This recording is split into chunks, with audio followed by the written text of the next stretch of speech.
룻기 2장 12절 함께 읽도록 하겠습니다. 시작. 여호와께서 내가 행한 일을 보답하시기를 원하며 이스라엘이 하나님 여호와께서 그의 날개 아래 보호를 받으러 온 내게 온전한 상 주시기를 원하노라 하는지라. 자리에 앉으시기 바랍니다. 우리 김병지 목사님 어제도 참 말씀의 은혜를 많이 주셨는데 하나님께 김병지 목사님을 통해서 오늘도 우리 목사님 나오실 때 우리 목사님 나오시면 우리 또 박수로 우리 환영하고 또 은혜 받기를 원한다 하는 마음으로 우리 박수로 우리 격려의 박수로 드립니다.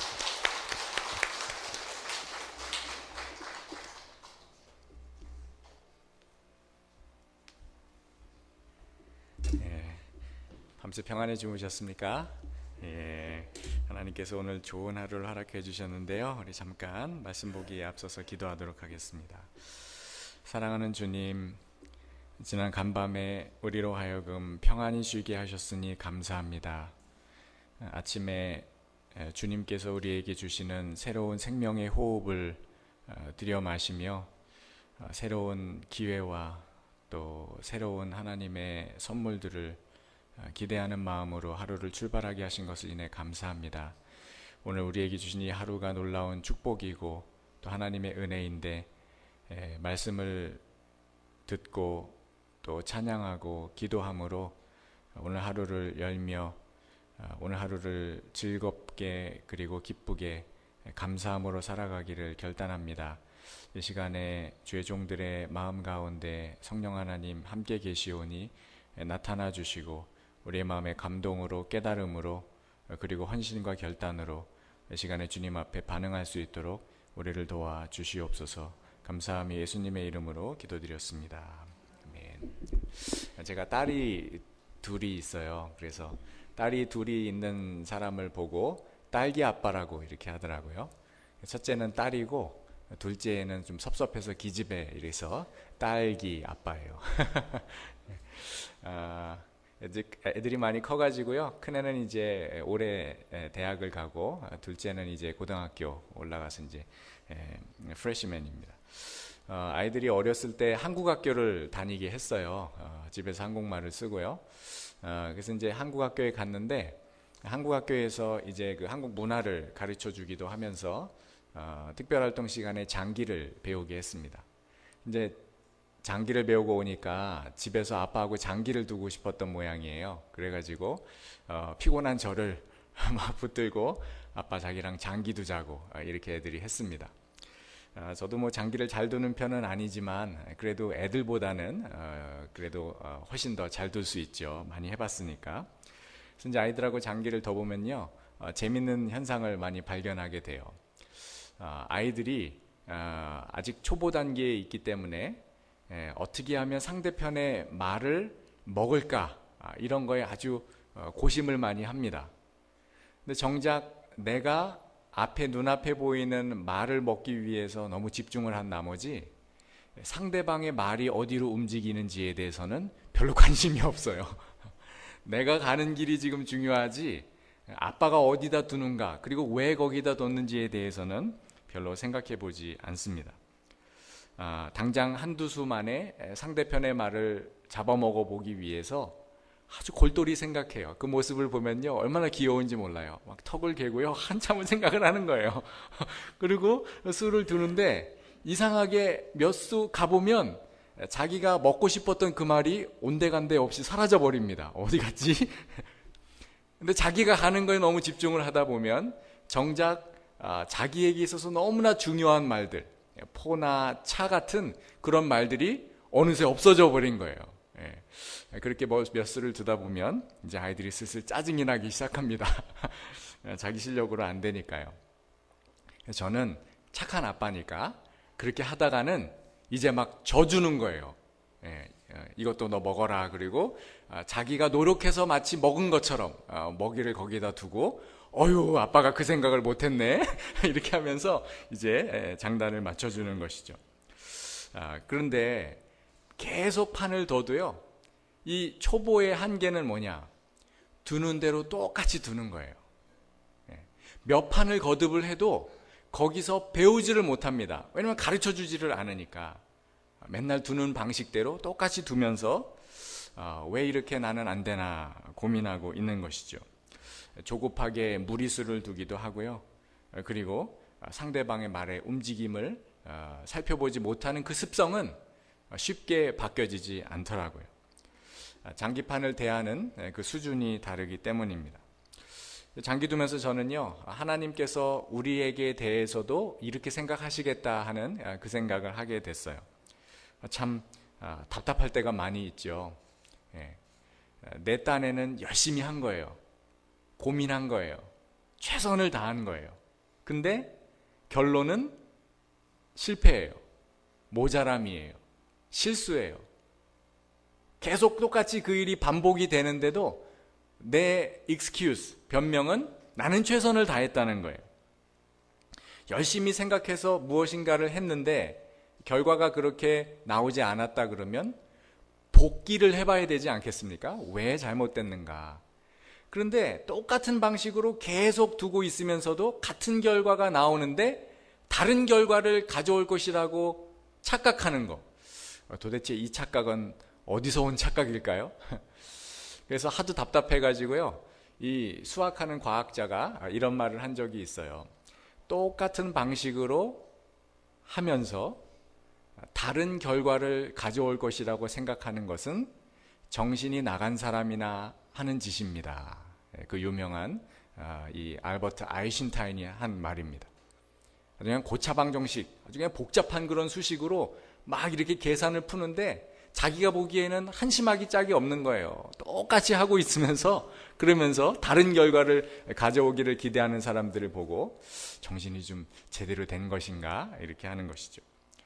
근데 여러분, 이렇게 미련한 삶을 살아가는 사람들이 우리들 주변에 너무나 많이 있습니다. 아니, 저와 여러분이 아마 지금도 그런 삶을 추구하고 있는지도 모르겠습니다. 제가 이렇게 여러분들하고 신앙 상담을 하다 보면요, 참 재미난 일이 많이 있어요. 아내는요, 남편하고 이제 못 살겠다는 거예요. 이 인간이 안 바뀐다는 거죠. 내가 최선을 다해서 남편을 위해서 열심히 했는데 이 사람은 자기 자신을 모른대요. 그리고 도저히 자기 스스로 바뀌려는 그런 노력을 기울이지 않는답니다. 그래서 소망이 없다는 거예요. 얘기를 듣고 보면요, 그럴 만도 해요. 그분의 입장에서 그분이 당한 일을 이야기를 듣노라 하면 야, 나 같아도 정말 참기 힘들겠다 그럽니다. 자, 근데 그분 얘기만 들으면 그런데 또 상대방의 입장을 우리가 들어봐야 되지 않습니까? 그래서 남편을 만나가지고 얘기를 들어보는 거예요. 근데 제가 놀라운 이야기를 듣습니다. 워딩이요, 똑같아요. 나는 최선을 다했다는 거예요. 나는 할 수 있는 모든 것을 그 사람을 위해서 했다는 거예요. 그런데 저 인간이 안 바뀐다는 거예요. 저 인간이 그렇게 자기 자신을 모른다는 거예요. 어쩜 그렇게 말을 똑같이 할까요? 그래서 부부는 일심동체인가 봐요.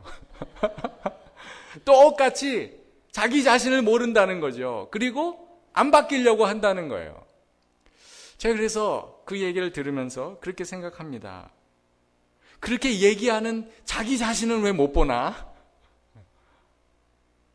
자기 자신이 한계가 있다는 것, 자기 자신이 지금 능력에 제약이 있다는 것, 그 안에 죄성이 있다는 것, 그래서 이기적이라는 것, 욕심이 많다는 것, 희생할 줄을 모른다는 것, 더 넓게 보고 크게 보고 깊이 볼 줄을 모른다는 것, 바로 눈앞에 보이는 자기의 그 만족과 유익을 위해서 지금 다른 것들을 아예 다 막아버리고 보지 않으려고 하고 듣지 않으려고 하고 마음에 느끼려고 하지 않는다는 그 사실, 그거를 왜 상대방에게는 그렇게 주장하면서 자기 자신에게는 보지 못하는 것인가? 그 워딩이 똑같다는 사실에 대해서 제가 너무나 놀랐어요. 그런데 그것은 너나 나나 할 것 없이 여기 모여있는 저와 여러분들에게 모두 다 해당하는 말이라는 것입니다. 자녀가 부모에게, 부모가 자녀에게, 그리고 직장의 동료들이 서로에게, 그리고 이 믿음의 공동체, 신앙의 공동체에서 형제가 형제에게, 자매가 자매에게, 그렇게 내 한계, 나의 부족함, 나의 죄인됨, 나의 연약함은 덮어버린 채 자꾸만 내 눈앞에 보이는 내가 원하는 것을 얻으려고 합니다. 그러니까 제일 어리석은 사람은요, 우리가 그런 한계를 가지고 있다는 것을 인정하지 않으려고 하는 사람, 아니 그 사실 자체를 받아들이려고 하지 않는 사람이에요.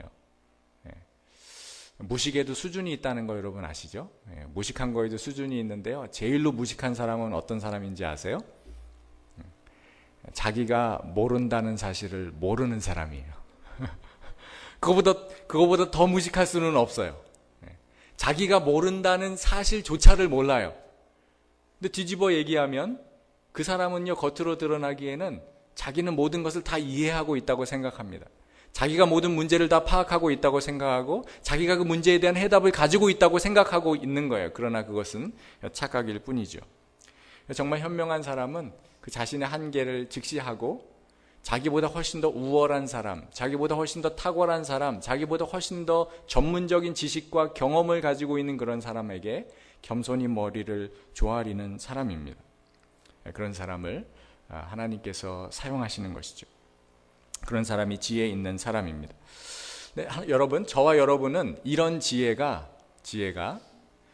조금씩 늘어나기를 바라지만 하나님의 입장에서 볼 때는 언제나 한계가 있다는 것, 그게 또 우리의 실존이에요. 그러지 않겠습니까? 마치 부모가 어린아이들 또는 티네이저들 바라볼 때 느끼는 그런 느낌인 것이죠. 저희 집에 여자가 셋이라서요, 제가 정말 곤란할 때가 얼마나 많은지 몰라요. 티네이저가 둘에다가 아주 그냥 높으신 분이 한 분이 계시는데 이 세 분이 서로 힘을 모으면요, 정말 제가 설 자리가 없습니다. 근데 이 티네이저들은 사실상 아직 성인이 아닌 거예요. 그렇죠? 이 브레인 리서처들이 연구를 해보면요, 브레인이 아직 fully develop이 안 됐어요. 그러니까 정상이 아닌 거예요. 그러니까 이 아이들이 하는 이 행동과 말을 보면요, 정말 뭐가 막 터져버릴 것만 같아요. 말도 안 되는 이야기를, 도대체 앞뒤 정황도 파악하지 못하고 전체를 보지 못하면서도 자기가 마치 모든 것을 파악하는 것처럼 착각한 나머지 이렇게 해야 된다, 저렇게 해 주십시오, 이건 이렇게 되는 게 맞습니다라고 막 우겨댈 때는요, 참 이거 설명해도 알아들을지도 못할 거면서 막 속이 막 타는 것이죠. 하나님 앞에 나아가 기도합니다. 주님, 속이 터집니다. 하나님이요, 저한테 그러시는 거예요. 그런 일 가지고 속이 터졌으면 나는 벌써 이 우주가 폭발했겠다, 이놈아. 그런데 부모가 그러한 자녀들을 계속 꾸짖고만 있지 않습니다. 나무래고만 있지 않습니다. 그렇다고 그 자녀를 포기하지도 않습니다. 그들 앞서서 한 발자국 앞서가면서 하나씩 그들을 지도해 주기를 원하는 거예요. 하나님께서는요, 우리에게 꼭 그렇게 하세요. 가르쳐줘도 못 알아듣습니다. 하나님이 말씀하셔도요, 이해할 수 있는 능력이 없는 거예요. 바라볼 수 있는 안목이 너무 제약되어 있는 거예요. 지혜가 없는 거예요. 너무 미련하기 짝이 없는 거예요. 그러니까 하나님은요, 어떤 때 너무나 묵묵히, 때로는 은밀하게, 드러나지 않게 마치 숨어 계시는 그런 하나님인 양 우리들 주변에 충만히 계시면서 우리의 삶을 이끌어 가시는 거예요. 때로는 져주시고, 때로는 우리를 조금 푸시하시기도 하시고, 조금은 기다리기도 하시고, 때로는 재촉도 가시면서 저 여러분들의 삶을 신실하게 인도해 가시는 것입니다. 하나님이 우리를 끝까지 참아주시는 거예요. 기다려주시는 거예요. 불쌍히 여겨주시는 거예요. 이해해 주시는 거예요. 지금 제가 얘기한 이 모든 것들이 하나님의 속성이고요, 그거를 다른 말로 하면 인애라고 합니다. 룻기의 가장 큰 주제이죠. 헤세드라고 하는 단어예요. 하나님이 저와 여러분들을 불쌍히 여겨주신다는 거예요. 우리를 긍휼히 여겨주신다는 거예요. 그래서 하나님께서 하셔야 되는 일을 하시는 것, 하나님만이 하실 수 있는 그 일을 우리를 위해서 해주시는 것, 여러분, 그게 인애입니다. 근데 이게 우리들의 눈에는 잘 보이지 않는다 뿐이에요. 자, 오늘 말씀을 보면요, 이제 이 마라의 고통, 아픔을 안고 나오미와 룻이 베들레헴으로 들어옵니다. 베들레헴으로 돌아왔건만 상황은 아무것도 나아진 것이 없고 달라진 것이 없습니다. 아니, 오히려 더 미저러블합니다. 1장 22절이 이렇게 끝나죠. 나오미가 모압 지방에서 그의 며느리 모압 여인 룻과 함께 돌아왔는데 그들이 보리 추수 시작할 때에 베들레헴에 이르렀더라. 풍년이 든 거예요. 먹을 것이 많이 있고 풍성하게 있습니다. 그런데 이 두 과부에게는 아직까지는 소망이 없어요. 먹을 것이 없습니다. 기거해야 되는 장소가 마땅치 않습니다. 미래도 불투명합니다. 사람들은 풍요롭고 즐겁게 노래 부르면서 행복해하고 있는 그때 나오미와 룻의 상황은 역시 최악이에요. 바로 그 현장 가운데에서 잘 살아가는 그런 사람들 안에 상대적인 박탈감을 느끼면서 더 힘들어하고 있을 수밖에 없는 상황입니다. 정상적으로 경제생활을 해나갈 수가 없습니다. 나이가 든 나오미는 뭐 말할 것도 없고 룻은 더 상황이 힘듭니다. 성경은요, 이 룻을 소개할 때마다 그 앞에다가 꼭 이 프레이즈, 단어를 집어넣어요. 모압 여자 룻. 그럼 한 번만 말해주시면 좋잖아요. 모압 여자 룻. 한번 말씀하셨으니까 그 다음엔 그냥 룻 그러면 모압 여자일 텐데 굳이 이 룻이라는 이름이 나올 때마다 앞에다가 꼬리표를 붙여주는 거예요. 이 여자는 모압 여자라는 것이죠. 그 당시 사람들에게 이것이 너무나 충격적이었기 때문입니다. 아니, 세상에 사람이 없어도 어떻게 모압에 있는 여자를 며느리로 맞아들일 수가 있는가? 아니, 어떻게 모압 여자가 여기까지 올 수가 있는가? 아니, 어떻게 모압 여자가 우리 안에 있어야 하는가? 어떻게 저런 사람과 우리가 한 공동체가 되어야 되는가? 사람들이 너무 충격적이었던 거예요. 적대적인 환경일 수밖에 없었고 그것 때문에 이 모압 여자로서 룻은 위축될 수밖에 없습니다. 먹고는 살아야 되겠고 일자리가 있어야 되는데 사람들은 그렇게 자기를 받아주지 않습니다. 사람들의 눈치가요, 그냥 보면 알 수 있습니다. 느낄 수 있습니다. 기술도 없습니다. 할 수 있는 게 아무것도 없는 거예요. 자, 이 가난한 모압의 청산과부 이 룻이라는 이 여인이 고민해서 지금 이 상황에서 나에게 있어서의 최선은 무엇인가라고 결론을 낸 것은 바로 이삭을 주우러 가자, 이거였습니다. 일단 먹고 살아야 되니까 할 수 있는 것 최선을 다해 봐야 되는데 그것은 이삭을 줍는 것입니다. 이삭을 줍는다는 것은요, 쉬운 일이 아닙니다. 땅에 떨어진 것을 허리를 굽혀 겸손하게 거기서 주워 담아야 합니다. 사람들이 은혜를 베풀어 주지 않으면 그나마 할 수 없는 일입니다. 그것은 굉장히 고달픈 일이고 그리고 겸손하게 되어지지 않을 수밖에 없는 바로 그런 일이죠. 그래도 룻에게는 소망이 있었어요. 이삭만 주울 수 있다면, 지금 내 상황에서 이삭만 좀 충분하게 주울 수 있다면, 누가 이삭을 줍도록 허락해주고 그리고 가능하면 이삭을 많이 주워올 수 있다면, 그렇게만 된다면 내 삶은 얼마나 행복할까? 그게 기대였습니다. 2절 말씀에 이렇게 룻이 어머니 나오미에게 말합니다. 모압 여인 룻이 나오미에게 이르되 원하건대 내가 밭으로 가서 내가 누구에게 은혜를 입으면 그를 따라서 이삭을 줍겠나이다 하니 나오미가 그에게 이르되 내 따라 갈지어다. 룻은 룻의 수준에서 최선을 다해 생각했고 그 이야기를 나오미에게 말했습니다. 이런 것마저도 시어머니에게 허락받고 해야 되는 상황인 거예요. 뭐 상황이 어떻게 되는지를 잘 모르니까. 시어머니의 허락을 받았지만 그러나 마음속에는 두려움이 가득합니다. 내가 이삭 줍는 데까지는 갈 수 있을까? 거기 갔을 때 사람들이 나로 하여금 이삭을 줍게끔 자리를 비워줄까? 어느 정도 주었을 때 사람들이 나를 시기하고 질투해서 내가 가진 것을 뺏어가지는 않을까? 그 추수밭에는 수많은 건장한 남자들이 힘차게 일을 하고 있는데 모압 여인인 나 같은 힘없는 여자가 갔을 때 그 사람들이 나를 잘 선대해 줄까? 마음 안에 너무 불안한 게 많은 거예요. 걱정과 근심과 염려가 가득 차 있는 거예요. 소원은 하나예요. 어쩔 수 없어요. 이삭은 주어야 돼요. 그것만은 꼭 내게 있어야 돼요. 자, 그렇게 이삭을 줍기를 원하는 룻, 그것이 룻의 한계입니다. 그게 룻의 모든 것이에요. 그것밖에는 생각할 수가 없어요.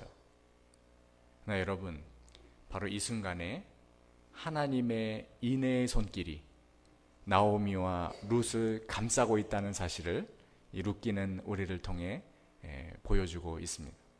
하나님은 미리 그 현장에 가 계신 거예요.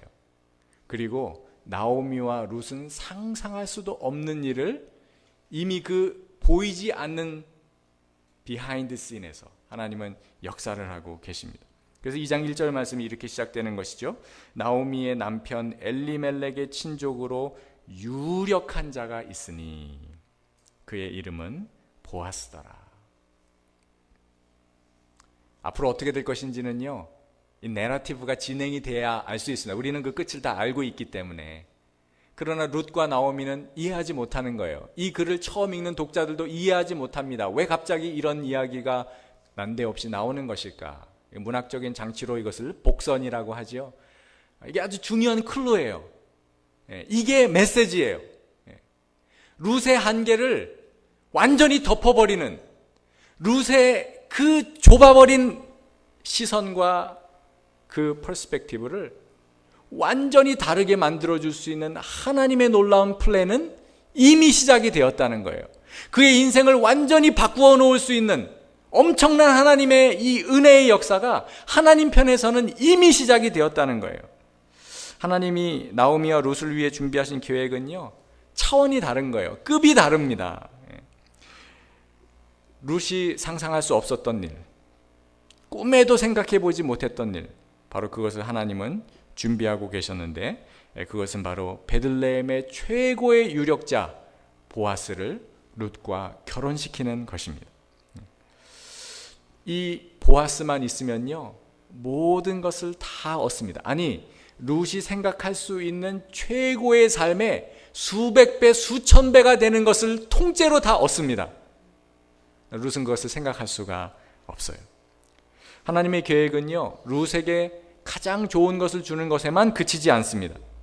나오미와 엘리멜렉의 가문의 명예를 회복시키고, 그리고 자손을 계속해서 번창하게 만들어 주시는 것, 이것도 지금 룻의 마음 가운데는 들어있지 않아요. 하나님의 계획 안에는 이것도 물론 포함이 되어 있습니다. 그러나 하나님의 계획은요, 이것도 넘어섭니다. 이 대를 넘어가 이 보아스와 룻의 가문에서 다윗이라는 예수 그리스도를 예표하고, 그리고 모든 메시아의 퀄리티를 만족시키는 하나님의 구원자를 상징해내는 다윗이라는 인물을 나게 하실 것을 나오미와 룻은 도저히 이해할 수가 없습니다. 하나님은 이 룻과 나오미를 통해서 저와 여러분까지 구원시키려는 계획을 이미 하고 계셨다는 것, 여러분 룻기 읽으면서 그런 거 생각해 보신 적이 있으세요? 이 룻과 나오미가 결혼하는 게요, 제가 영생을 얻는 거하고 관련이 있더라고요. 하나님은요, 지금 우리 후대, 우리들의 자손뿐만이 아니라 오고 오는 세대 가운데 일어날 모든 일들까지도 저와 여러분들의 삶을 통해 이루기를 원하고 계시는 거예요. 보아스를 만나고 보아스와 결혼하게 되는 것, 바로 이것을 하나님께서 지금은 예비하시고 준비하고 계십니다. 하나님께서 대신 이렇게 무엇인가 일을 하고 계시는 것을 바로 인애라고 한다고 말씀드렸습니다. 그리고 그 인애의 이 본질적인 내용들을 오늘 말씀에서 우리들에게 보여주세요. 12절 말씀, 아까 우리가 다 함께 일어서서 읽었던 말씀인데요, 제가 한번 다시 읽도록 하겠습니다.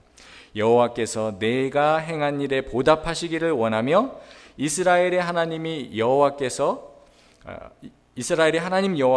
그의 날개 아래에 보호를 받으러 온 내게 온전한 상 주시기를 원하노라 하는지라. 보아스도요, 앞으로 뭐가 어떻게 일이 전개가 될지 지금 이해하지 못하고 있습니다. 그런데 이 룻을 만나자마자 보아스가 룻에게 축복을 해준 말이에요. 근데 이 축복의 말 안에요, 하나님의 인애가 들어가 있습니다. 보아스 자체가 하나님의 인애라는 사실, 그걸 보아스는 아직 스스로는 이해하지 못하고 있어요. 그러나 부지불식간에 자기가 한 이 말이 하나님의 놀라운 역사입니다. 여기 사실 이 12절 말씀에는 여러분이 잘 아시는 단어 샬롬이라는 단어가 2번이나 나와요. 여호와께서 너와 샬롬 하시기를 바란다. 이 보답이라고 썼던 이 보답은 사실 샬롬이라는 말입니다. 여호와께서 너에게 샬롬 하시기를 바라고 여호와께서 너에게 샬롬 주시기를 바란다. 온전한 상 주시기를 바란다 할 때 이 온전하다라는 말도 역시 샬롬입니다. 여러분, 그러나 이 말 샬롬을 2번이나 썼던 이 축복의 말은 보아스가 룻을 향해 한 말이지만 사실 이것은 하나님께서 보아스를 통해 룻에게 하신 말씀입니다. 아니, 하나님께서 이스라엘의 백성들 전체에게 해주시고 싶은 말씀입니다. 하나님이 하나님의 선택한 자녀들에게 해주고 싶으셨던 그 복의 본질적인 내용이 바로 오늘 이 보아스가 룻에게 했던 말이에요. 이 12절 말씀입니다. 제가 그냥 이렇게 말하는 게 아니고 성경에 그렇게 나와 있습니다.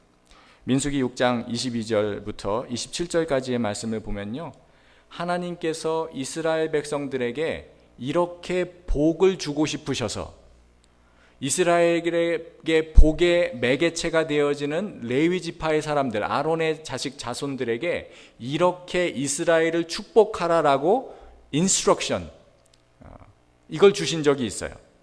하나님께서 복도 함부로 주는 게 아니라 내가 이렇게 규정하는 대로 복을 주어라 라고 말씀하신 것입니다. 민수기 6장 22절부터 27절까지 말씀인데요, 제가 한번 읽어보도록 하겠습니다. 여호와께서 모세에게 말씀하여 이르시되 아론과 그의 아들들에게 말하여 이르기를 너희는 이스라엘 자손을 위하여 이렇게 축복하여 이르되 여호와는 내게 복을 주시고 너를 지키시기를 원하며 여호와는 그의 얼굴을 내게 비추사 은혜 베푸시기를 원하며 여호와는 그 얼굴을 내게로 향하여 드사 평강 주시기를 원하노라 할지니라 하라. 복잡하죠? 예. 하나님이요 지금 모세에게 말하는 거예요. 그리고 모세가 아론의 자손들에게 말해야 됩니다. 그리고 아론의 자손들이 그 명령을 받아서 이렇게 순종하라는 거예요. 아니, 축복하는데 그냥 마음껏 내키는 대로 그렇게 축복하면 안 됩니까? 왜 꼭 이렇게만 축복을 해야 됩니까? 여기 하나님의 의도가 담겨 있다는 것이죠. 하나님의 마음과 하나님의 계획이 담겨 있다는 거예요. 하나님이요 하나님의 자손들에게 가장 좋은 거 주고 싶으시지 않으시겠어요? 여러분, 그 얘기 아시잖아요. 예. 3번 소원을 빌어야 되는 할아버지와 할머니의 이야기.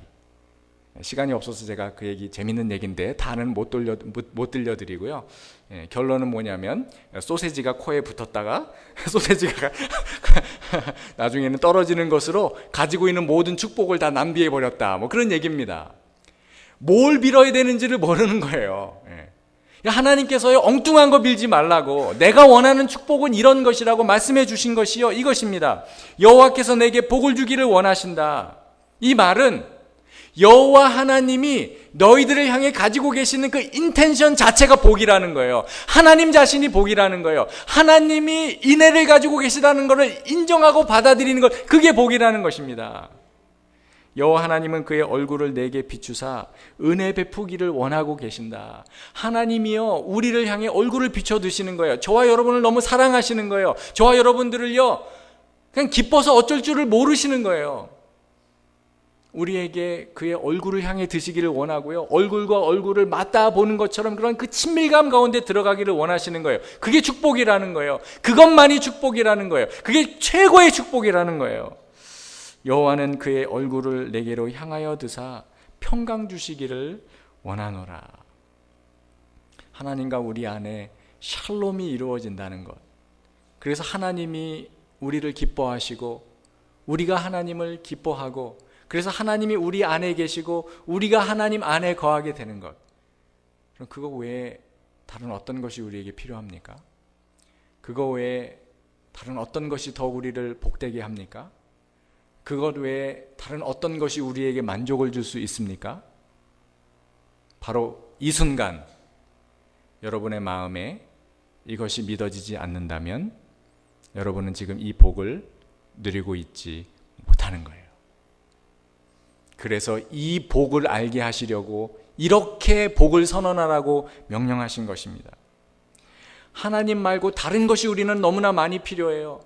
룻이 필요한 건요, 보아스가 필요한 게 아니에요.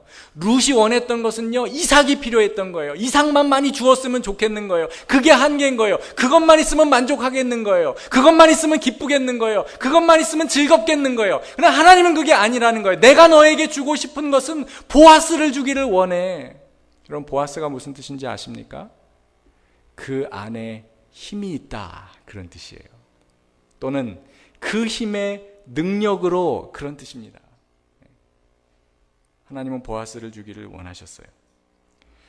우리도 이렇게 이 축복을 구해야 됩니다. 저와 여러분들이 구해야 되는 축복, 그리고 하나님께서 이미 주시기로 약속하신 그 축복은 하나님 당신이십니다.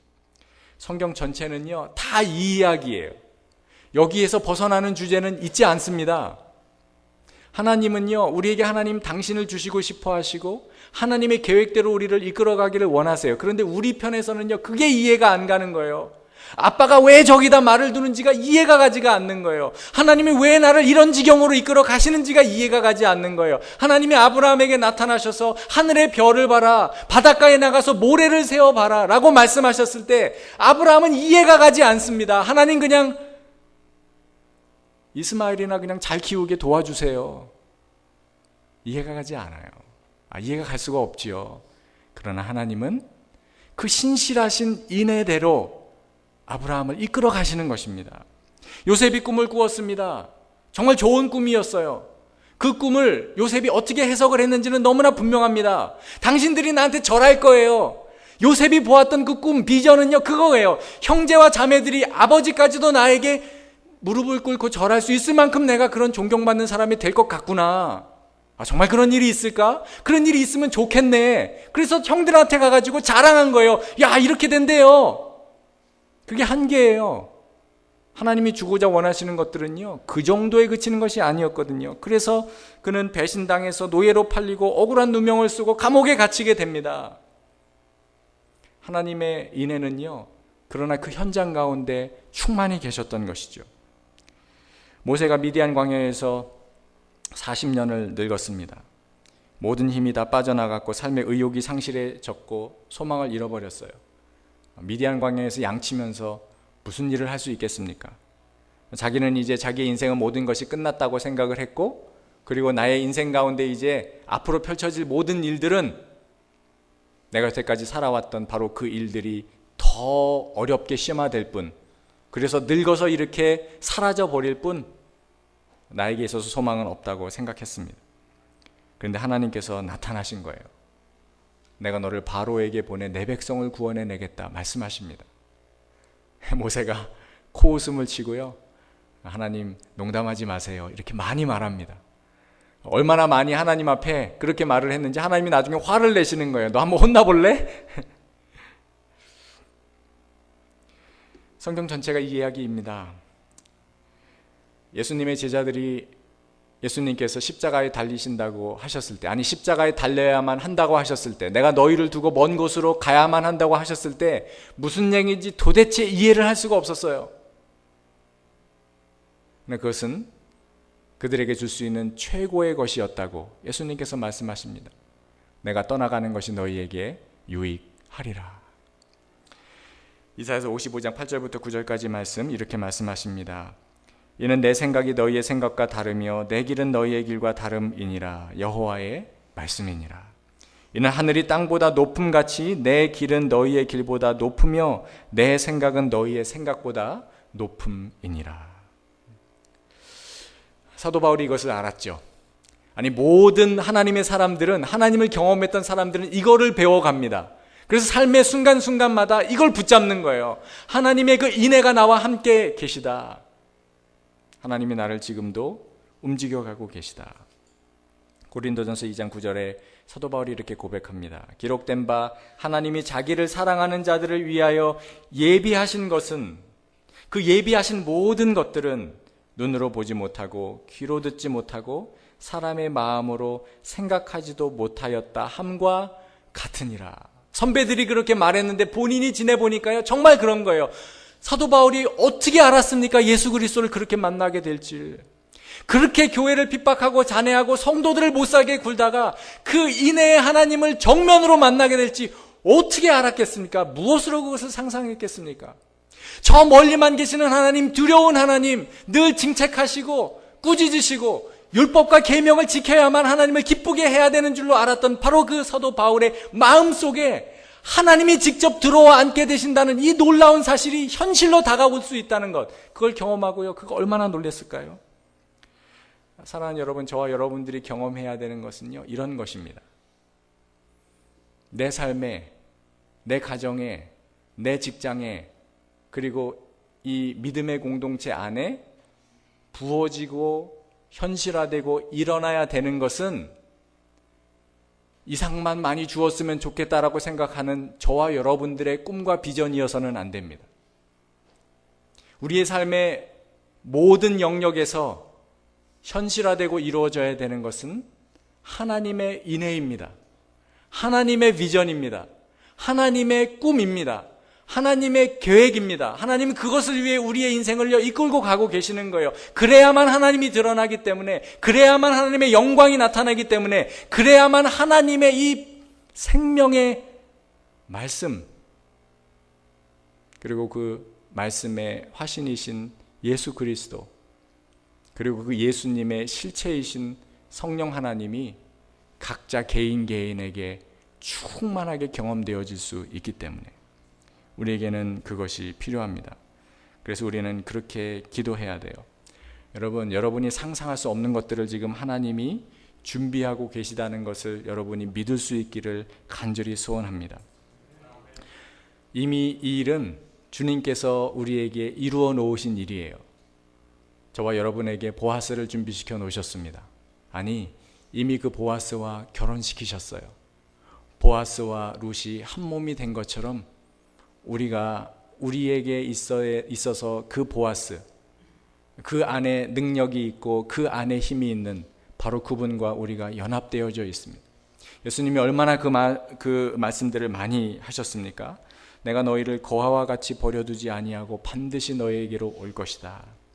내가 너희에게 평안을 주노니 곧 나의 평안을 너희에게 주노라. 이 나의 평안이라는 것은 내가 가지고 있는 평안을 너에게 나눠줄게 라는 뜻이 아니고 나인 평안을 너희에게 주노라 이것입니다. 내가 평화예요. 예수님이 평화예요. 예수님이 샬롬이에요. 그래서 예수님이요, 요한복음에 이렇게 말씀하신 거예요.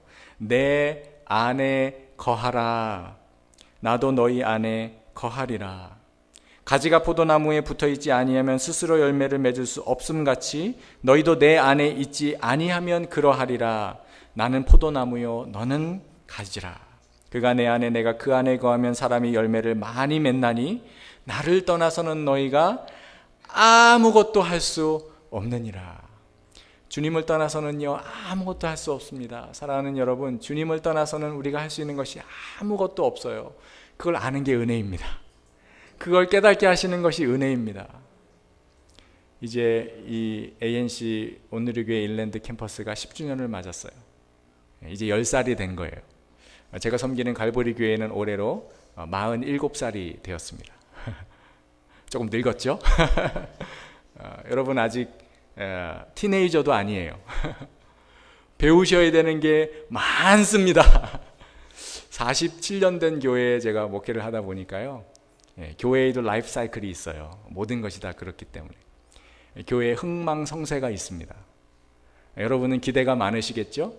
그리고 여러분 안에 꿈이 많이 있으시겠죠? 좋은 것입니다. 하나님이 그 꿈을 이루어 주시기를 간절히 바랍니다. 하나님 그렇게 하실 것입니다.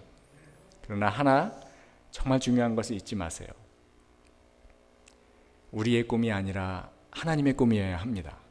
그리고 그 하나님의 꿈은 반드시 이루어집니다. 그것이 우리를 통해 이루어지는가?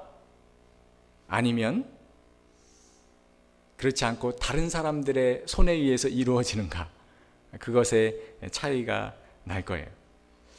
우리가 이것을 믿음으로 받아들여야 됩니다. 우리는 이미 은혜를 입은 사람들이고, 그리고 하나님의 은혜는 시작이 되었습니다. 이삭을 줍느라 보아스를 놓쳐버리는 그런 미련한 행동과 또 그런 미련한 마음을 가져서는 안 되겠습니다. 여러분 얼마나 웃기겠어요. 보아스가 옆에 다가와서 너는 처음 보는 자매 같은데 너는 누구니? 묻고 있는데 수작 걸지 마시고요. 지금 이삭 줍느라 바쁘니까 시간이 남으면 내 이삭 줍는 거나 좀 도와주시던지 이렇게 말한다고 했다면 얼마나 웃기겠습니까? 주님의 놀라운 은혜, 그 은혜는 이미 시작이 되었습니다. 그것을 믿고 마음으로 받아들이고 이제 우리가 할 일은 그래요. 이삭을 줍는 일은 힘든 거예요. 여러분들이 이제 이거 끝나고 나면 열심히 청소하실 텐데 청소하시는 거 힘든 것입니다. 그러나 그 가운데 보아스가 함께 있다는 사실을 잊지 마십시오. 이삭 줍는 현장 가운데서 우리가 할 일은 보아스를 주목하고 보아스를 발견하고 보아스에 민감한 것입니다. 우리 시간에 함께 찬양하고요, 함께 기도하도록 하겠습니다. 주님의 역사하심은 이미 시작되었음을 고백하면서 하나님께서 우리들에게 주셨던 이 은혜의 말씀을 찬양으로 고백하도록 하겠습니다.